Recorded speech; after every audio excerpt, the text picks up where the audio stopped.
জয় শ্রী কাল ভৈরব। বন্ধুরা, আগামী 19শে এপ্রিল অক্ষয় তৃতীয়া। অক্ষয় তৃতীয়াতে আপনি যেটাই করবেন সেটাই কিন্তু অক্ষয় হয়ে থাকবে আপনার সারা জীবন। তো অক্ষয় তৃতীয়ার দিন ভুলেও কোনো খারাপ কাজ বা কোনো অসৎ কাজ করবেন না, এটা তো অন্তত মাথায় রাখবেনই। অক্ষয় তৃতীয়ার দিন দুটো উপায় বলবো।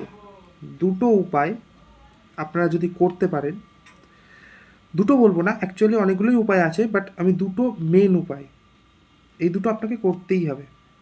একটা হচ্ছে ফাইন্যান্সিয়াল ব্লকেজ দূর করার উপায়। কি করবেন? 3টে এলাচ নেবেন,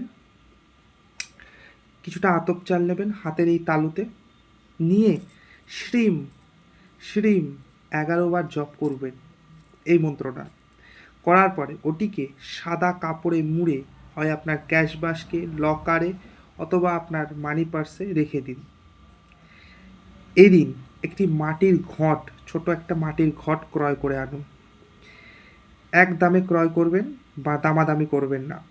ক্রয় করে এনে ওতে চাল ভর্তি করুন। তার আগে মাটির ঘরটিকে ভালো করে ধুয়ে নেবেন, নিয়ে শুকিয়ে তার মধ্যে চাল ভর্তি করুন। ছোট্ট একটা রূপোর টুকরো বা একটা রূপোর কয়েন দিন ওর মধ্যে। এবার ওই যে মাটির পাত্রটি সেটাকে লাল শালু কাপড়ে মুড়ে আপনার বাড়ির ঈশান কোণ, নর্থ ইস্ট অথবা পূর্ব দিক, এই দিকে রেখে দিন।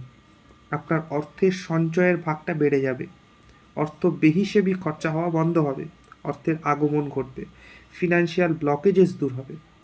এছাড়া এই দিন সকালবেলা আপনি উঠে দুয়ারে, মুখ্য দুয়ারে আপনি হলুদ দিয়ে, কর্পূর দিয়ে এবং গঙ্গা জল একসাথে একটি মিশ্রণ পেস্ট বানিয়ে লেপন করতে পারেন।